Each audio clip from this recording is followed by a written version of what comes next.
Welcome, everyone. Hello. Thank you so much for coming out on this wonderful New York night.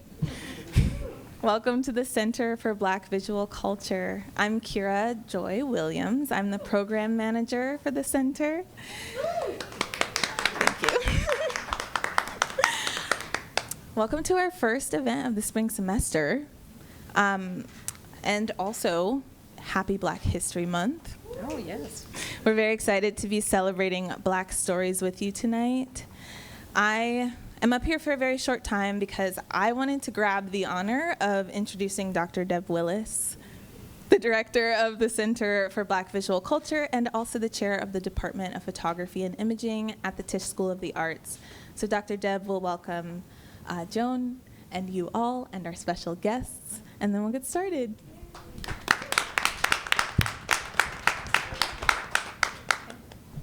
Thanks so much, Kira. It's really wonderful. Kira is her first program as, no, I don't want to hold it, right? Her first program as program manager. And it's wonderful to see all of you here. And I understand we also have people online somewhere. Is that correct? Right. I'm really happy to be here. I am a big fan of both people here on the table. I've admired work for a long time.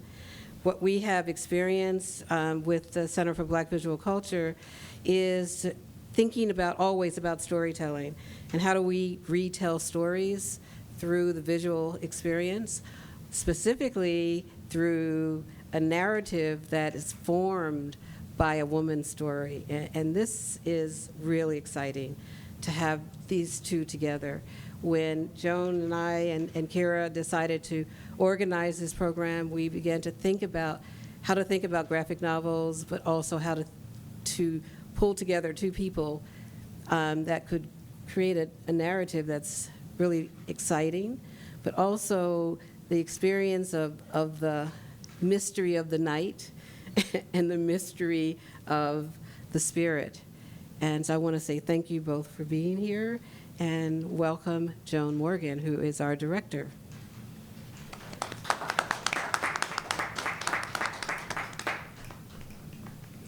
I want to welcome everyone today and thank Dr. Willis and give a special thanks to Kira for making the print on my script extra big.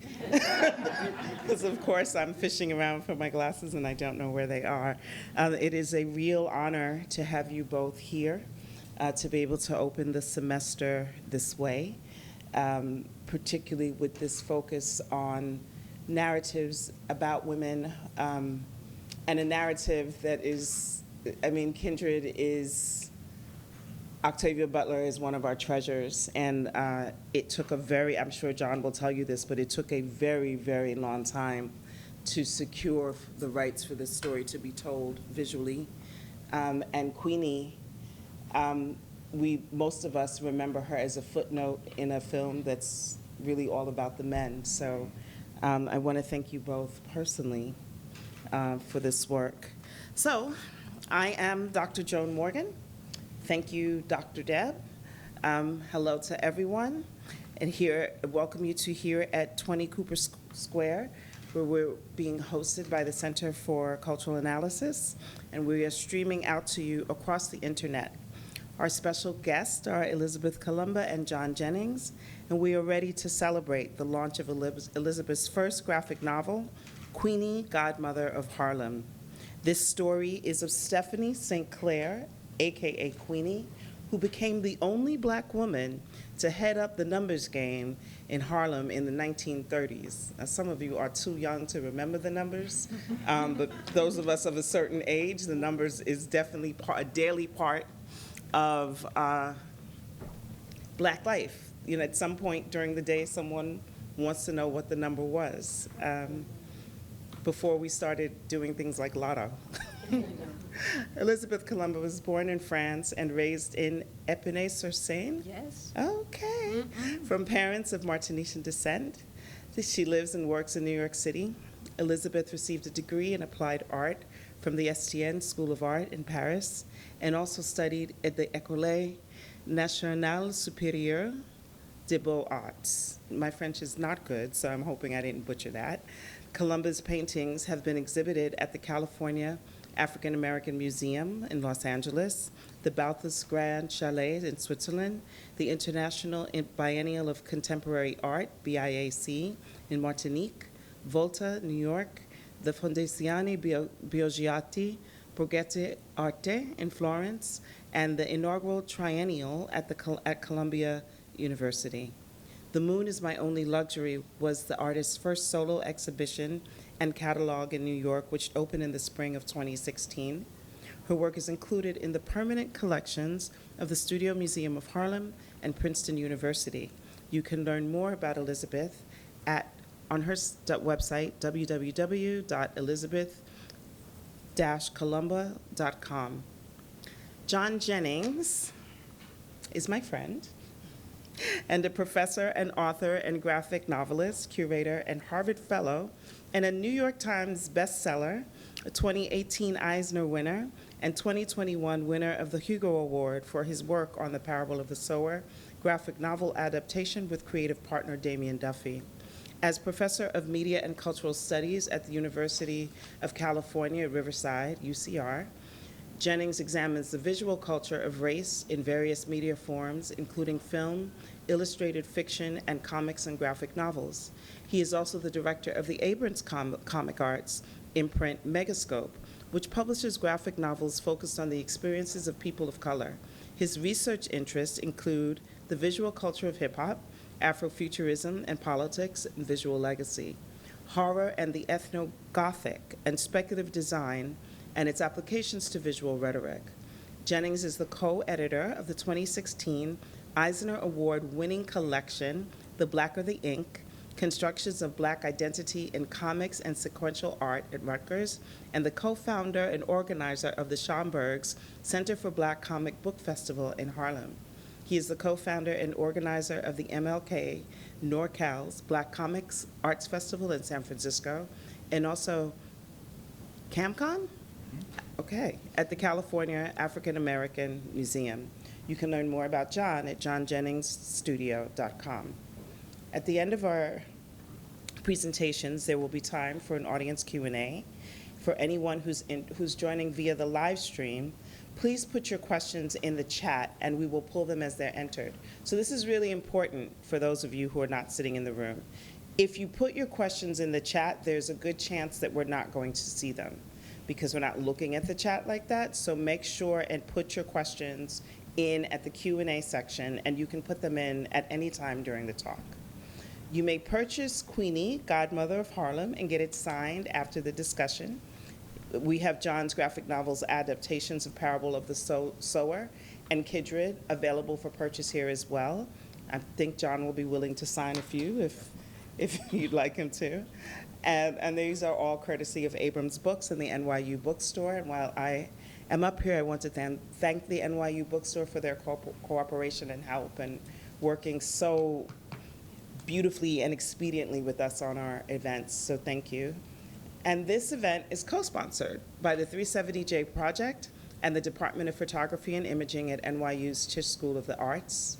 And now, without further ado, Elizabeth would start us off by telling us about her artistic work and the visual interpretation of the story of Godmother of Harlem. And there's still plenty of open wine and food, so please feel free to get up and help yourselves, because we're not taking it home with us. Okay. Well, hello, everybody.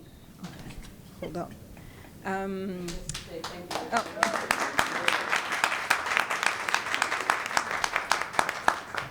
Thank you for coming.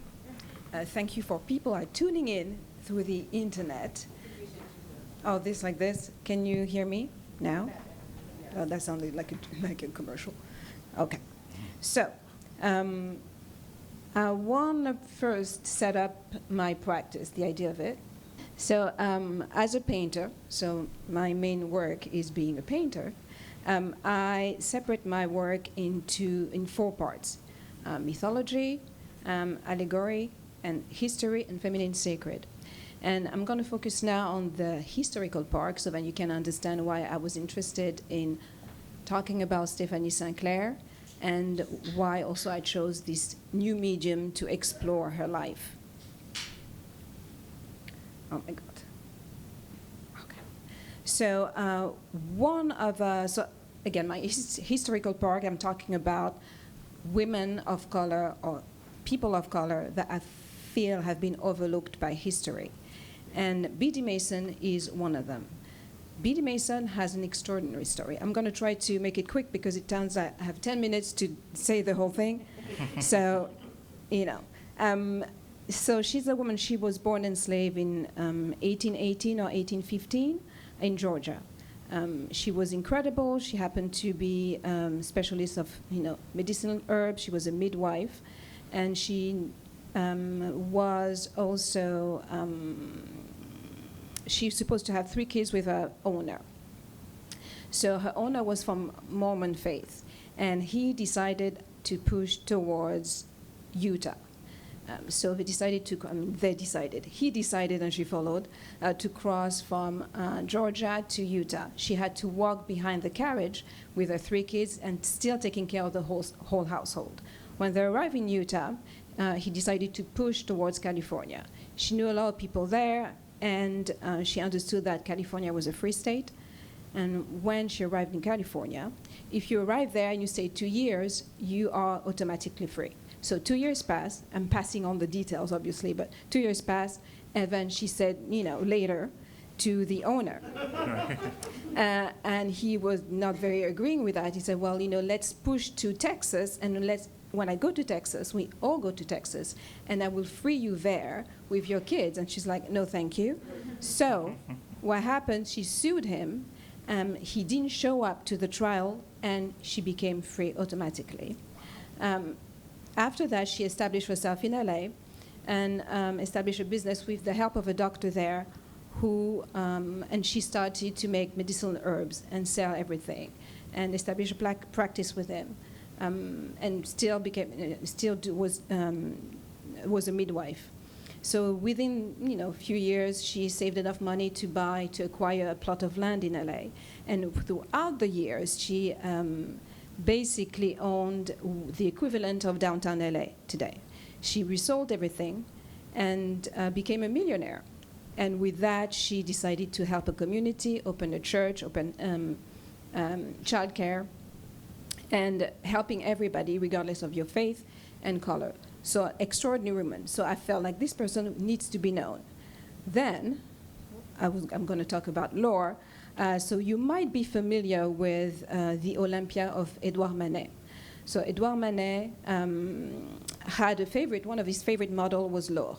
And in this painting that you see, and for people who are on the internet, please Google the Olympia. You see there is a woman in the background. There is a black woman whose name is Laure. And we kind of never knew her name, and thanks to Denise Murrell, who is now a curator at the Met, who did a whole a show about her, we find out her name, and it was not that difficult to find, to be honest with you. It's just people didn't pay attention. So I wanted her to be center stage in a painting, so I decided to dedicate my whole work to her, and it's basically her going to Manet's studio, on her way to Manet's studio. So the setting is Paris, and you have some clues on how to find who we're talking about, because you have the cat in the painting that you can find also in Manet's painting. You have the man in the carriage carrying the flowers that you see on the painting. So it just defines who she is. She's wearing the same dress. She has the same headdress. Basically, it's her. So another woman I wanted to highlight. And now Stephanie Sinclair, the hero. So I stumbled about it. I didn't stumble. My mother told me about Stephanie Sinclair years ago. And she is from Martinique. And she moved to Harlem in the 1910s. So I find some sort of a kindred spirit in a way, even though I'm not a criminal. But because I'm from Martinique descent, my parents are from Martinique, and when I moved to New York, I established myself in Harlem, and I still live in Harlem today. So, some Harlemites here. So So there was also something immediately intriguing about her, and the way she presents herself. As you can see, she's wearing, full fur, jewel, turban, like she is, a fashion icon on top of being, a badass, if I may say. She became the head of the illegal lottery. So you see on the screen extract of the book, which kind of explains how you were running the numbers at the time, a numbers operation. And she had so many employees. It was a real enterprise, maybe like 40 people, I believe. And she was managing a lot of money, and the partner that she had was Bumpy Johnson. So first, before we talk about Bumpy Johnson, I guess I'm going to talk about her activism, because on top of being the head of the mafia, she was also a civil rights activist. So what you see in the middle here is an ad that appeared regularly in the Amsterdam News, where she bought pages and she put herself, she decided to have a portrait taken in full regalia and talk about civil rights of a community, what the police denouncing police brutality, talking about who was taking bribe, even though she was paying the bribe, but she was also noting the names and denouncing them. I know, it was a lot. And doing all this, basically putting herself in clothing that for her exuded power, because it exuded money and wealth, so it means that it was powerful at the time. So I also highlight in the book that she comes from Martinique, so everything that you see in kind of this grayscale talks about, her flashback, and we understand what kind of pushed her to become that woman, what made her to come to New York and explore that avenue, if I may say. And her partner is Bumpy Johnson, so we mentioned that the footnote that she was in the movie Hoodlum, and we always talk about him, but if it was not for her, I don't know if there would be a Bumpy Johnson, because when he came out of jail, she basically took him under her wings and basically formed him to this racket business. And her nemesis is Schultz. So Dutch Schultz was a cruel man, very known, and also was interesting in the numbers game, but he was mainly making this money with the prohibition. And the way we set up the story of Queenie in 1933 is because it was the end of the prohibition. And then he became interested in Harlem businesses because he understood they were making a lot of money. And because they were lacking money into selling alcohol, he decided, well, why these people are making so much money and I'm not a part of it. So a lot of the numbers, a lot of the men had to relinquish a part of their business to Dutch Schultz. But Queenie decided, I am not going to do that. I'm going to fight for my business, and it's going to be my way or the highway. So basically, Dutch Schultz became her nemesis.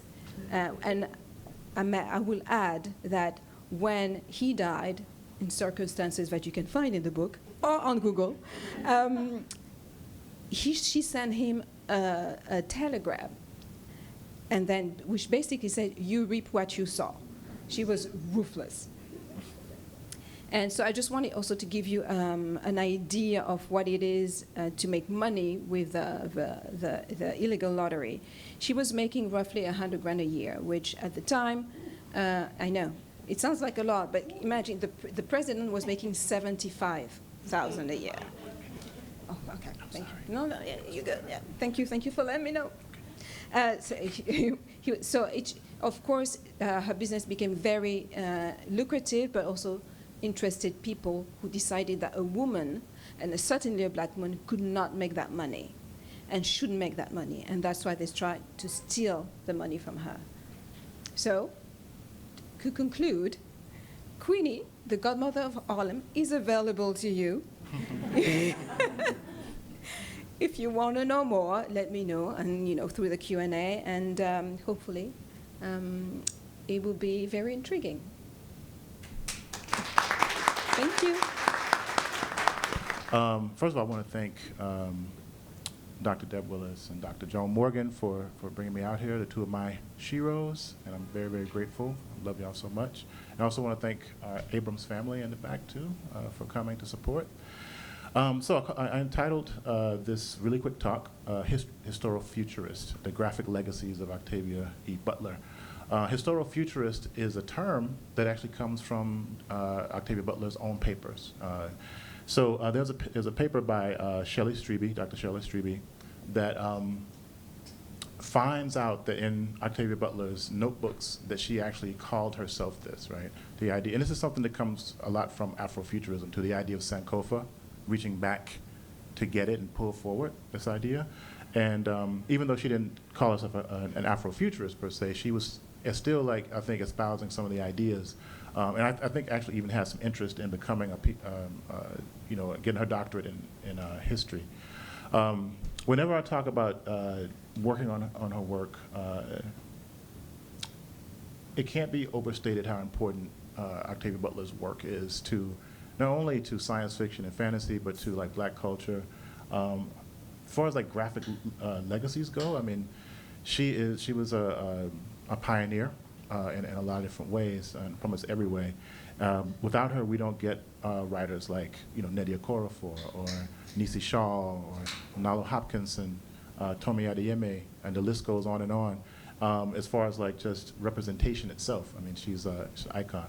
So this particular piece here is it's like a declaration of her own ascendancy, so to speak.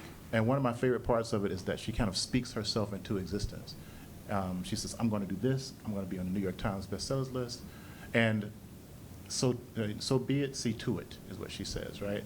Now what's really interesting about it is that me and Damian would have conversations about this particular piece, but we actually got a chance to go to the Huntington Library where her papers are, and it was humbling to be in the same room as this artifact, because this is what this is, an artifact of a person willing themselves into the life that they wanted for themselves. As far as like Kindred goes, which is a very difficult book, time travel narrative about a young woman who is in an interracial relationship in the 1970s, who is inexplicably transported back through time. Came from a discussion that she was having with some of her peers, and she said that she was trying to get people to actually feel what it was like to be in slavery, right? And if you read the book, if you interacted with the graphic novel, you know that that is exactly what we're trying to do, the visceral space, that we were trying to create there. Now, as far as like some of the themes that she deals with, which are many, I remember reading one time that Octavia Butler said that she had two major fears. One was that mankind creates hierarchies, and the second was that mankind always wants to be at the top of that hierarchy. And so that's a lot of the tensions that's in her book. I mean, in her book, she's critiquing various modes of power from various standpoints, not just about like race or gender equity, but power itself, the constructs of power. The other thing that she does, of course, is her protagonists are primarily women, right? Primarily women, right? And that's an extremely, I think, wonderfully brave thing to do in a genre that is so dominated by particularly white men, as far as like science fiction and fantasy. Again, willing herself into this space, right? And by centering black women, she also pulls along this idea of like black culture and really interrogating aspects of what it means to even be a black woman that's be alive in these different spaces, right? The other thing that she was doing was archiving history for the future. From what I can tell, whenever she researched a particular topic, she almost becomes like an expert in the thing that she researches. One of her graphic legacies, if you've ever got a chance to go to the Huntington, thousands and thousands and thousands of papers that she has spent so much time with, to the point where she almost like is imbibing the knowledge, through what she was writing. It's incredible to see, I got a chance to see just her, just a little bit of her work, just the reference materials that she went to, the things she studied, botany, molecular biology. It was insane. It was like wonderful and so like beautifully obsessive as a writer. She wanted to become an expert in that thing. So she was archiving the history, right? The other thing too is that she would explore these ideas of identity constructs, right? A lot of her characters were mutable in nature. So for instance, you look at a character like Doro from Wild Seed, a being that's thousands of years old that could literally live inside of different people's bodies, eschewing a physical space, right? Or in his, I guess, lover slash antagonist, right?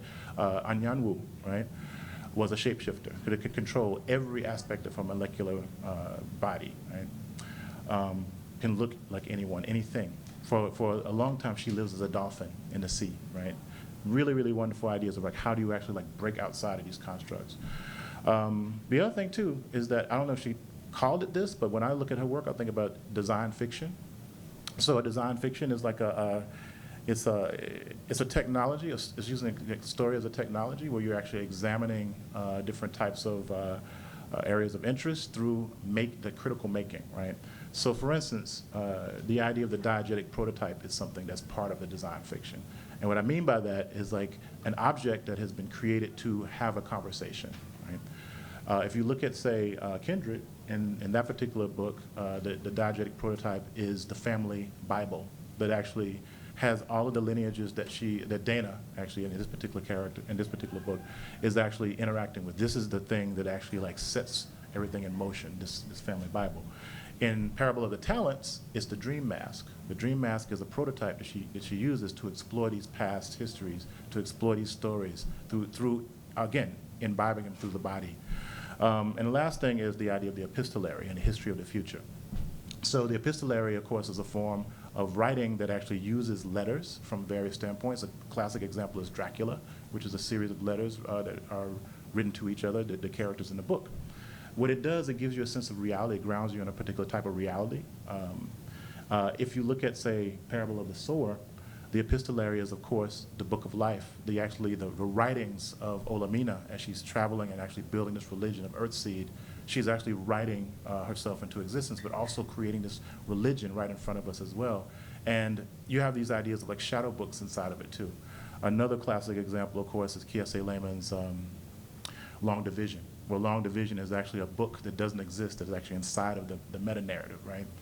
Or The Intuitionist by Colson Whitehead, where there's a book called Theoretical Elevators that is being sampled throughout the book. So she was a pioneer in using these types of ideas around writing. Okay, so that was it. So how much time I got? 5 minutes. Oh, perfect, okay. So I can go through the rest of these 40,000? No, I'm just kidding. So this is more about process, right? So the first Kindred, the first graphic novel was an experiment in self-torture. So, because what was happening is, as Damian was actually like going through the process of creating the script, Damian read Kindred, I think maybe 14 or 15 times, therefore, because he didn't want to leave out a single word, right? The other thing that happened is that as he was doing this, he realized that as soon as you start adapting something, you change it. I mean, the word adapt kind of literally means to change, right? The affordances of comics are very different than affordances of novels. And so once you realize that, you're actually translating one particular type of storytelling to another type of storytelling, which means you have to get rid of some things. Some things have to be compressed. Some characters actually have to be reimagined, right? The other thing is that Kindred is actually a lot more complex than you think. It's not really connected to the rest of her mythologies, like Xenogenesis and all these different projects. It's self-contained. There are times in the story where Dana travels back that she mentions in the present, and you have to account for those things. And so when you start to pull it apart, Damian starts to realize, like, oh my goodness, how complex it is. The other thing that we lost too, and this is something that's really, really remarkable, in the novel, you don't realize that Dana is black until the second chapter. Now in a graphic novel, you know she's black, because she's right there in front of you. Now, can you imagine that? So that's when it becomes a horror story. We wanted Bram Stoker for this book for a reason. So imagine that. So the first time that you realize that is in the second chapter is called The Fire, when Rufus uses the N-word. And they're like, wait a minute, she's black? You need to run now. You're in danger, girl.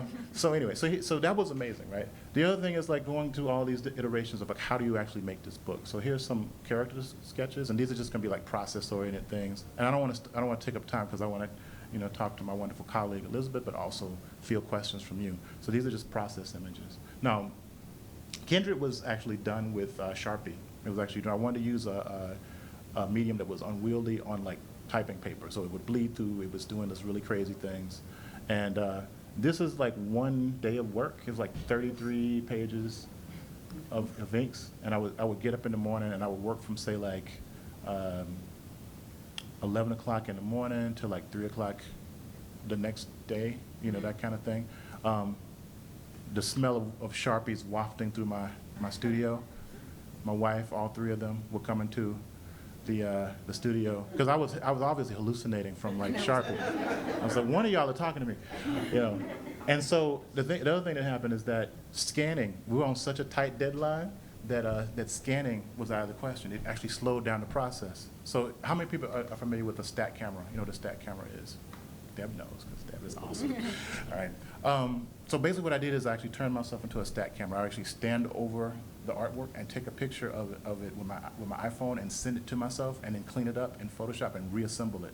So Kindred is over 700 drawings, like actual drawings. I don't know how that Coke got into my house. I don't drink pop, but it was very useful for this particular thing. Yeah, you see, so that's Kindred right there. Yeah. Very, so I smartened up. Here's some of the process, like sketches. Like these are actually like about that big that I actually would then extrapolate into drawings, right? So I literally like, you know, just card size, right? How am I doing? Yeah, okay, yeah. All right, you know what, I'm not going to even talk about parables, so I want y'all to talk. Yeah, I have a whole nother thing to even talk about here. I have 2 books, it wasn't even fair. Okay. All right, I had no choice. Well, let me know if you want to. I'm gonna be like, here's a thing right here. It's like, say, look, this one right here. If you want to know about the script, there you go, John, right there. Sorry. we want to know everything. Let's take maybe 2 more minutes, and if you can speed through them. No, it's okay. You know, Okay. I mean, it's all about the medium itself, and you know, it's just me And showing they're drawings. both for sale in the back if you all would like to take a look yourselves. Now, John and Elizabeth, actually, maybe you can say how you know Queenie quite intimately, the book itself, and then launch into a discussion yourselves. I was just talking about this too. That was a great segue. This is so good. So actually, my senior editor, Charlotte, who's in the back, sent me, she's so awesome, for real, sent me the first 28 pages of Queenie. And I was angry because I didn't have all of it. I was like, how you going to just send me 28 pages of the book? It was amazing. I was like, oh my God. So Megascope is an imprint that I curate for Abrams Comic Arts. And we focus on speculative fiction by and about people of color, and also historical fiction and crime fiction too, because I like the murder stories, so they're good, right? I like crime fiction, so. Anyway, this fit all of the things, right? And I was like, not only had a speculative component to it as well, because if you've read the book, you see how well that that Elizabeth and Ariel actually utilized the comics medium for like storytelling, and I want to talk about that in a little bit. But also, it's a crime fiction piece, and it's also like a historical fiction piece about someone that I was familiar with, again, through Hoodlum. I know you mentioned it. Yep, that's the first time I came across the Queen, right? And I was kind of fascinated by her. You know, played, even though it was a small part, was played very well by the late great Cicely Tyson, right? Even now, I mean, you know, Bumpy Johnson's at the center of a TV show, right? It's Godfather The Godfather of of Harlem. Right, right. So, you know, it's not fair that these particular narratives get erased, right? And I just commend you for the work that you've done, just not only in the graphic novel, but your work in general, as far as like, thank you. Yeah, yes, gorgeous work. Thank you. So Charlotte asked us, did we want to pick it up for, what did I think about it? I was like, what do you mean? It's amazing. We should do this, sign this immediately. And the reason being is because, you know, it's so easy to fall into stereotypes around, you know, representation of black people, right? Mm-hmm. That's one thing. The other thing is that you just wrong. When people think about comics as a medium, a lot of times we see like the hypersexualization of women, we see the erasure of women, we see the depowering of women. And I was just really attracted to the story, and so I'm so grateful that we actually have Queenie on the imprint. And I thank you so much for your work, seriously. Thank you. So what was it that attracted you all to the comics medium? Like, why? I know that, you know, you're obviously an extremely talented painter. What is it about comics that you wanted to kind of delve into?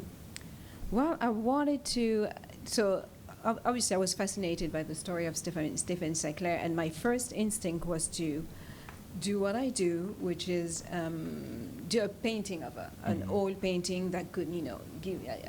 I wanted to, again, put her in the center of my story, and usually that's what I use as a medium. But the more I know about her, there was a richness and complexity that I don't know if I could convey into a painting. So, and I went to that show of Kerry James Marshall at the Met Breuer, and there was a retrospective, and in one of the rooms, you could see all his graphic novel, which called Master Blaster? Right, Rhythm Master. Rhythm Master. Rhythm Master. Master Blaster is something totally different. That's a Stevie Wonder song. Oh yeah, Anyway. it's a great song. It is, actually. And when I saw that you know, obviously Kerry James Marshall is an incredible artist and fine art artist, I thought it was interesting that he was exploring another medium. And then I thought, well, maybe a graphic novel is a great medium, and not seeing it as a comic book, but seeing another way of expressing an idea. So, and obviously, being from Europe, graphic novel also has a different meaning to us. It's a way to just telling any story. So it is already a medium, and that's why I approach it. And I thought it was a good pairing, basically, because I could understand her complexity. Again, I could understand why she was she came to New York, how she reinvented herself. I mean, she's very mysterious. You would see that she hid a lot of areas of her life. We know things, but we don't know. She more or less, 10 years, she lied about her age all the time. We don't know where she lied about where she lived. She, accentuated her French accent. She wanted people to know that she was coming from France. She was just like she was a lot. So she was inventing her myth as she was living, and I thought that was quite incredible. First of all, I'm glad that you reference comics as a medium. In our country, a lot of times, because of the ubiquitous, kind of sometimes overbearing nature of superheroes, that we conflate or mix up the fact that superhero does not equal comics. Right. I like superheroes a lot, but because of the history of comics in our country, people still think of them as being for children, and also for just particular types of like funny animal stories, or men in tights beating up each other. Great, but also it's a medium that, like any other medium, can tell any kind of story. Now, as far as like how you created the book, I was surprised to know that you actually did this digitally. Yeah. I thought it was pen and ink. Nope. So, Nope. what did you use, and how did you actually go about making it digitally? And why did you choose Well, digital? it was interesting to see some of the pictures of your process, because I first once rewrote the story orally, so I had to break up the story, obviously, as you do when you do a graphic novel.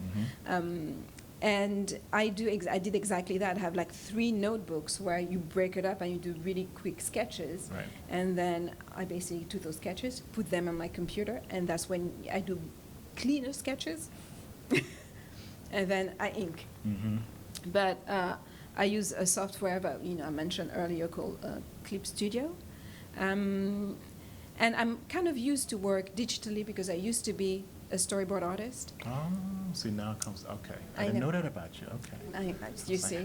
discovering new things. All right, I see. So approaching the graphic novel medium was not as scary, having that experience and working digitally before. But it was still scary in the sense, because I have so much respect for that medium. It was just very intimidating at first. So it took me, so I think I also needed those notebooks to be able to say, okay, I need to break it up the best way possible. And I read a lot of graphic novels.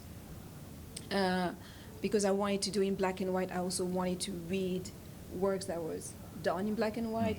Mangas, you had this beautiful book of Campbell of Coal from Hell, which was, Oh, I know, come on. I know. Y'all know From Hell? I mean, not, literally, but like the graphic The novel. graphic novel. Yeah, it's Campbell Extraordinary. and Moore? Moore, Alan Moore? yeah. It's a Jack the Ripper story. Never Yeah. mind. It's good, Beautiful. but that big. Yeah. And all that, so then I can, find inspiration in that as well. But yeah, I think it was pretty much, I'm quite impressed that you did everything with a Sharpie. Don't do it. Do not try this at home. Yeah. Again, I was trying to find something that was difficult to work with. So I was really influenced by a lot of like fine artists, like particularly like Kathy Kollwitz in particular, just because she was an artist that dealt with the Holocaust a lot. So just trying to figure out ways to embody the Death. trauma of slavery and death and I was going to say, do Yeah. you feel like maybe the idea of laboring played into the part of choosing that medium or that tool because you wanted to kind of relate to the character in Kindred? I definitely think so. And this is something I talk about a lot when we're talking about the adaptation of Kindred, is that in a story like this, and a story like Kindred, you are embodying the story as much as possible. Like Damian had to read it like many, many times to understand the intricacies of it. I would listen to it on audiobook as I drew. I actually visited slave plantations to get like, old slave plantations that are now museums to actually like, get into the space, the headspace. My wife was like, hey, let's go to New Orleans. There's a slave plantation there. I was like, okay. Seriously. It was like, let's go and check it out. We went to one of my cousin's weddings. I said, oh, there happens to be a slave plantation. Oh, let's go check it out.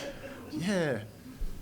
It's traumatic. It was very traumatic, man. Yeah, so like, whenever you are drawing it, kind of embodying it, and you're kind of re-traumatizing yourself over and over again. So the sketches, with every pass, you're trying to reify it and make it more and more real, right?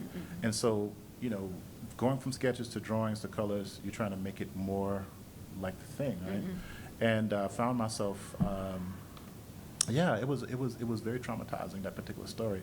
And in fact, if you read the book, there's this part in the fire when Dana is witnessing one of her ancestors being whipped, and it's one of the best descriptions, of a whipping that you've ever heard. It's harrowing, it's terrifying, it's beautifully told, as only someone like Octavia Butler could tell. And when I was drawing it, I found myself weeping onto like the original pages. It was just so moving. I about to start crying now. Stop it. Okay. So it was so powerful that I actually like waited till the last minute to draw it. To finish it. Yeah. So I sketched it out, and I didn't want to. Right. Yeah, because you can draw stuff out of order. Yeah. So yes, but it had something to do with labor. In fact, I actually messed up my show. I injured myself drawing Kindred because I was drawing it so fast. It wasn't the drawing; it was the redesigning the pages. Yeah, repetition So also. Yeah. Yep. I am with you. Okay. Oh. Okay. So if we can have just a round of applause for our presenters. Incredible. I'm actually going to start with a question, and then if you have a question, where's the mic? You should come up to the mic here so that the folks at home on live stream can hear you, and I will be your moderator. So again, thank you. I was really struck in both of your talks about the sense of responsibility that you had to these narratives. And because we're the Center for Black Visual Culture, that means a little something when you're different, when you're dealing in visual mediums. So, John, we've worked together. John did the cover for the reissue for my book, so that beautiful. Favorite covers. Yes, and stressed about it in a way that no one has stressed about my work ever, just in wanting to get it right. So I know that is something that you definitely brought to the work with Octavia Butler. And Elizabeth, I'm so struck by your aesthetic choices, what you chose to dress Queenie in. her cheekbones, she's fly. And so I wanted to know if you could speak a bit about making those aesthetic choices in terms of your preservation of history and the storytelling. Okay. You want to? Oh, Other? okay. First of all, thank you for the question. So one of the things that was really daunting is, Beyonce fans are rabid and eager, right? But nothing like Octavia Butler fans. Oh my goodness. Ooh. And being, cis hetero black man, Damian Duffy is a cis hetero white man, right? We actually had a lot of burden on us to make sure that what we were doing was in collaboration with Octavia Butler. She's our third writer, right? We're in collaboration with her story. So one of the reasons that we try to imbibe the story is trying to make sure, like you said, to get it right, knowing that, the outcome could be catastrophic. What I have to say, though, is that we worked really hard on a piece, put together a really strong creative team, and then once we sent it to the estate, they had no changes. Oh, wow. Not a one. Amazing. Not a one. And I was like, I've worked as you know, as a graphic designer for a long time. People always have, you had Always. changes. You know what I'm saying? Like, just a little bit, not a lot.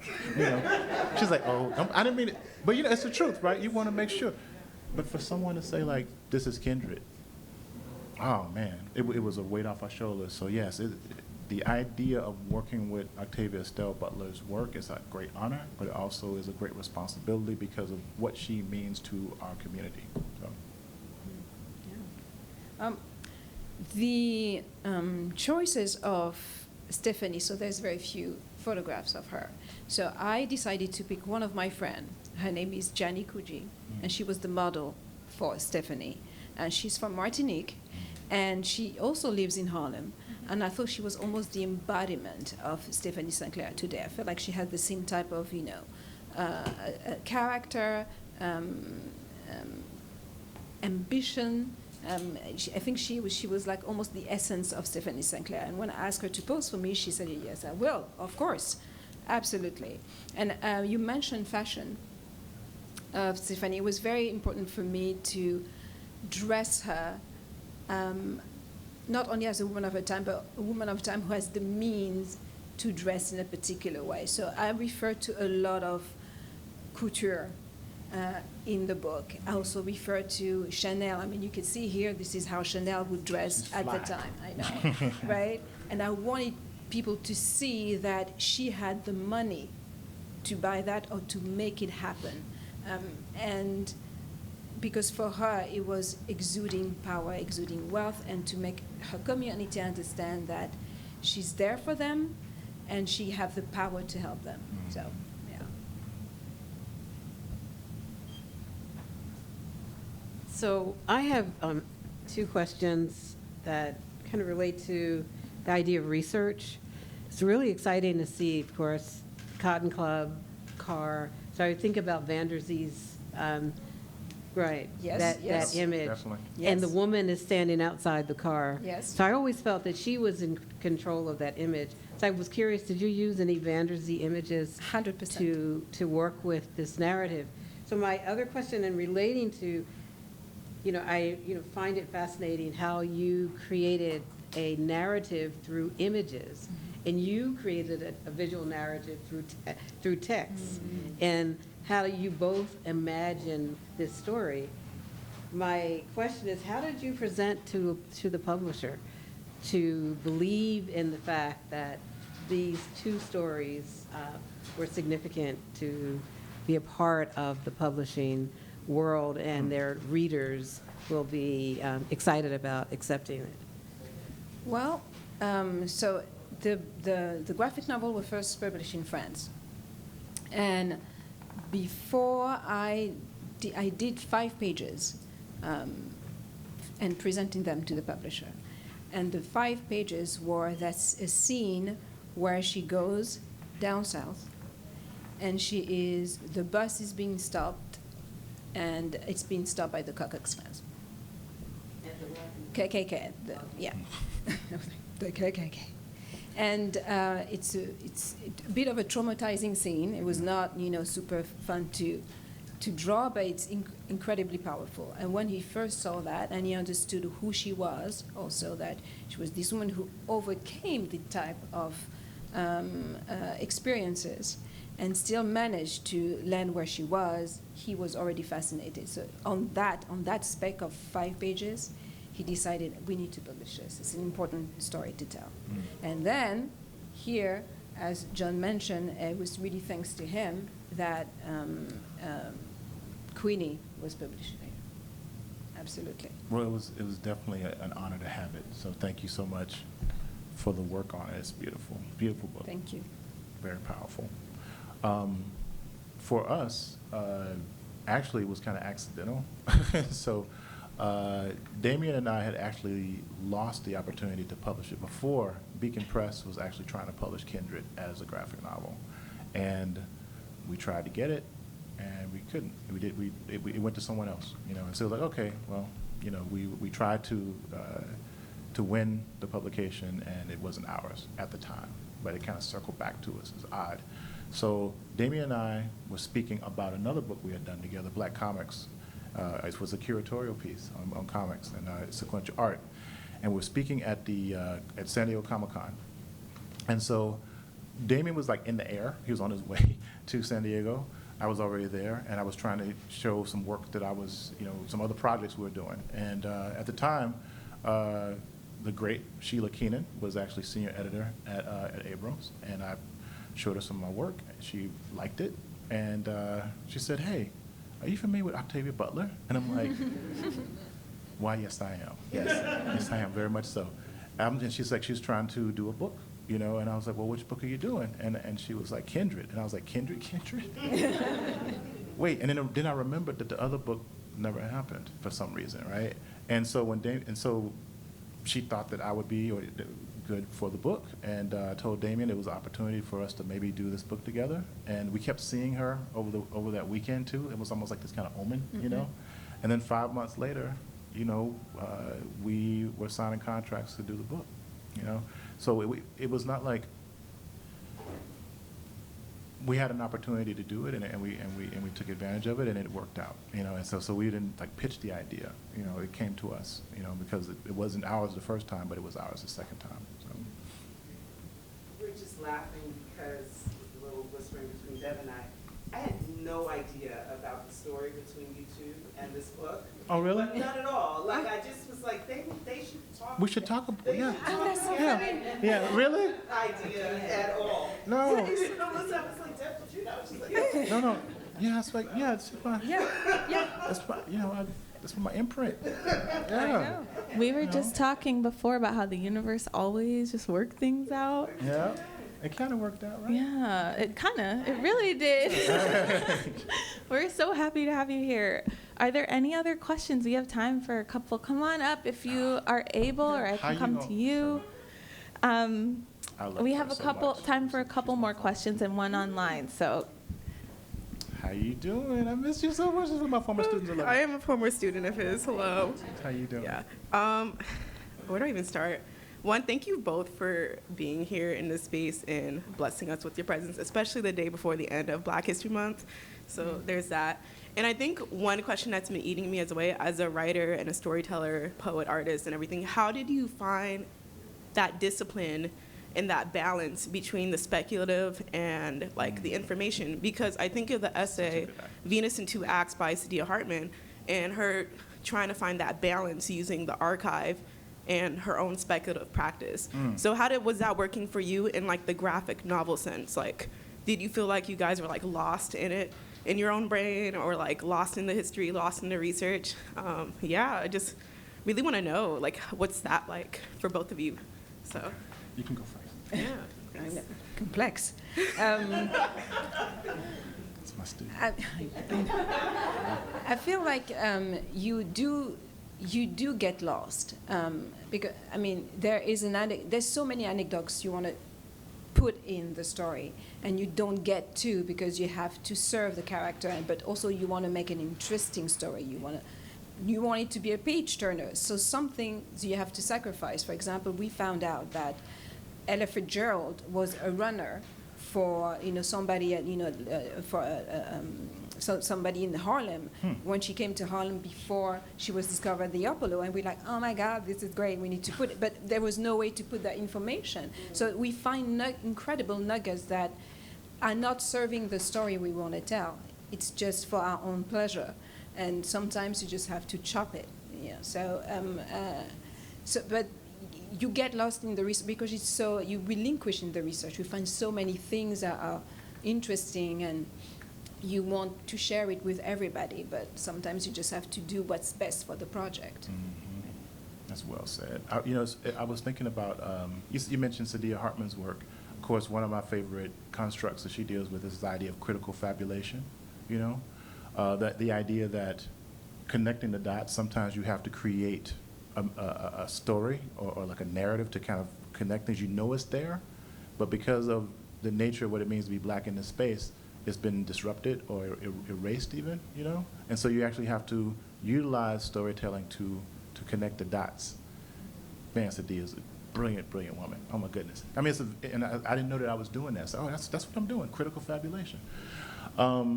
So we did a lot of research, as far as I bought so many books on the styles. For instance, Kindred takes place not during the antebellum period. It takes place during the Regency era, right? Totally different lapels, everything, right? Lack of facial hair, all these different styles that they were doing that had to be researched. A lot of stuff doesn't make its way into the story, A lot of it you can't put everything in, right? But what you do is you kind of embody it. It's in your back of your mind, and you try to make it as natural and as organic as possible. The other thing is that what you all did was much difficult, because you had much more heavy lifting to create that narrative, whereas we had a collaborator and a roadmap, so to speak. Right. Now, one thing I do want to say is that, and this is something that y'all did really well too, is I feel that comics have an inherently surreal quality to them, because everything on the page is a storytelling mechanism. So that means the line weight of that you choose for the borders, the typeface choice, the layout, everything is a vehicle for telling a story, right? And and you have different, and that's part of the affordances of comics. But one thing it's also really good at is diagrams and showing cutaways and things that usually in a narrative would actually take someone out of the narrative. Right. But because comics speak symbolically, you can show the inside of a house. You can show in the middle of a story a pie, literally a pie, right? Exactly. Without taking someone out of the story. Right. You can show a diagram. You can actually utilize the metaphor of Monopoly, Right. That kind of thing. We actually did the same thing. When Dana would travel, she would pack up a bag. So we actually showed the contents of the bag. So that was a way for us to kind of deal with the kind of mutability of the surreal quality of comics, but also think about the content of what those symbols mean, and that's one particular way, But man, that was a great question. So proud of you, by the way. Really proud. I had a question. I had two questions. I love graphic novels. I had a bunch in college, and I can't even think of the names of any of them, but they Bless were you. all about white men being superheroes in real life. They were interesting, but I've never seen black characters in a graphic novel. So I wanted to ask you a question, because one of the reasons why I like them so much is how you have the agency as an artist to create bodies, literally physical bodies in your own eyes. What is the potential for reasserting the black body within the context of Queenie or Kindred, for example, in a way more expansive way than visual film, for example, can do? Do you think about that when you're creating black bodies in terms of walking the line of surrealism and sci-fi and being really creative with what our black bodies can be? I don't know if you've ever seen any of Arthur Jafer's writings. He talks about how black folks are aliens, really. He's straight up dead serious about that. So I think about how we could reassert it visually with you have the actual opportunity and the agency to do that and the creativity. And the second question, I was 10 minutes late, so you might have answered that. Why did you do black and white? Oh, okay. So I'm going to answer the second question first. There you go. The black and white, I think there is something, is just visually interesting. There's something that is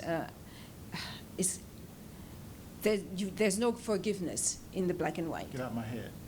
I was thinking something there. Right? Yeah, you can't cover it up. You can't cover it up. Mhm. And I also wanted this visual work to work very differently from my paintings, because my paintings are very classical, very detailed, and it's a different medium, and I wanted to treat it differently.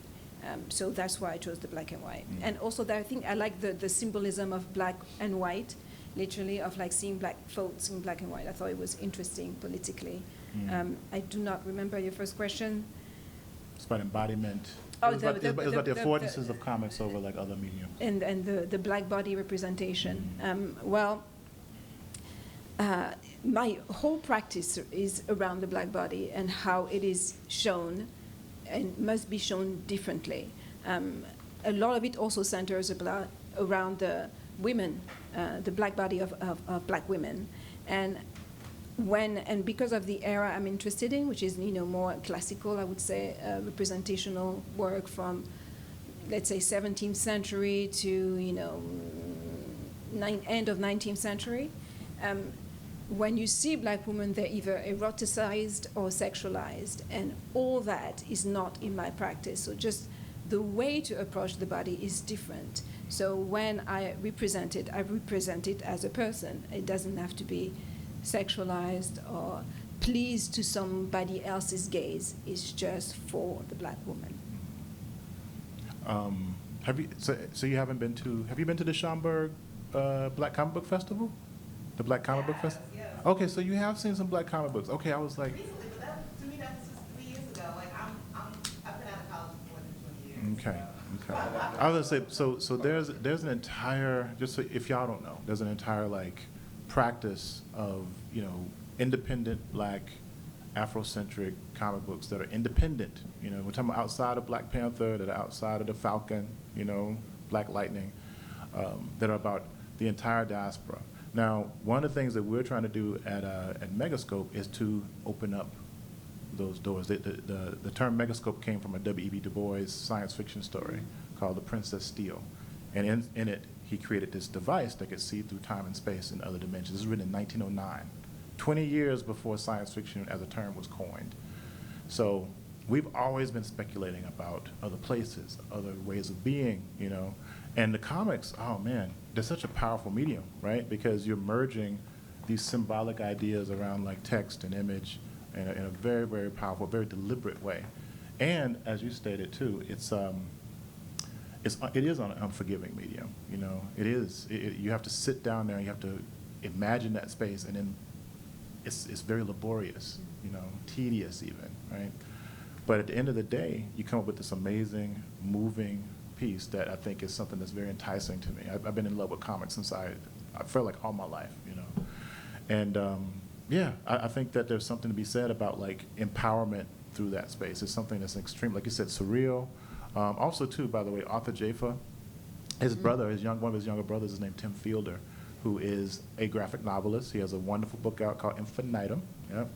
That is an Afrofuturist masterpiece, I feel. So, there's a spectrum of representation that's out there now. We live in a very different era. In some ways, it might be a golden age of representation in comics from, say, like the independent, like Kickstarter comics, all the way up to the big two, so to speak, right? So we did have an online question. I think it was actually a follow-up to the previous one. It's from While We Are Still Here, Preserving Edgecombe Avenue. Very important username. The question is, was the Charles Alston, Myra Logan rent party scene imagined, real, or something in between?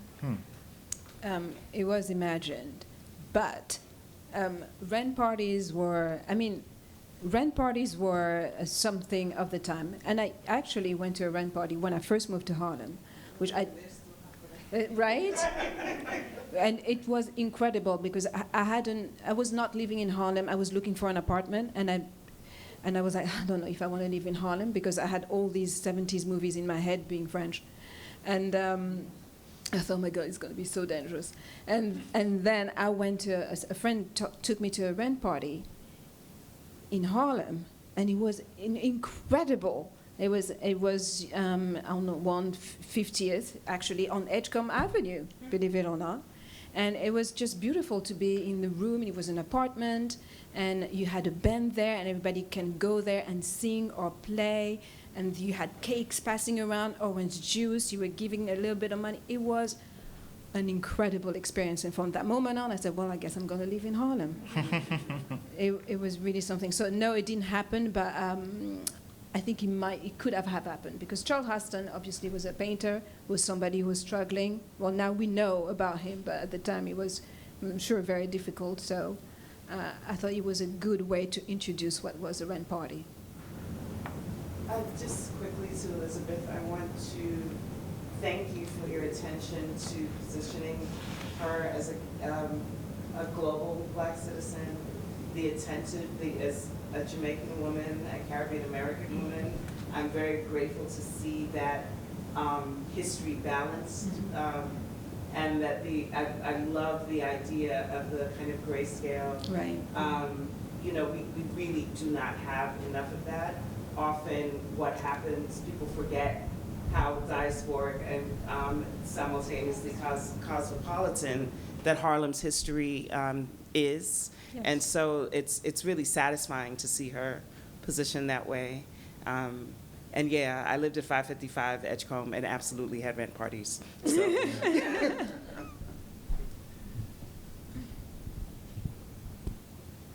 Got too many microphones. Just that first part of Joan's comment for the live stream, because I think that was really important. You positioned her as a global Black citizen, somebody who had traveled, who's from many different diasporas, locations in the diaspora. So gratitude for that. Also, Tim Fielder is on the stream and says, "Stop it." Hey, sorry. Tim from Joan. I'm sorry. I love him. Tell him I love him. Type "I love you, Tim." I'm not going to type "I love you, Tim," but you can tell him later. I didn't mean to literally, you know. It's being broadcast. It's become my We comment. are so grateful for you all. This is everything. My mind is spinning. Speculative. We mentioned Miss Saidia Hartman. This is just everything. If you have more questions, please email my email, kira.williams@nyu.edu. That's KIRA, and I will pass them along. If they have, answers to them, we'll get them back to you. So thank you. There will be a book signing right here, so you're welcome to go and buy your book and then come here. They have their Sharpies ready. All right. Thank you so much. Thank you.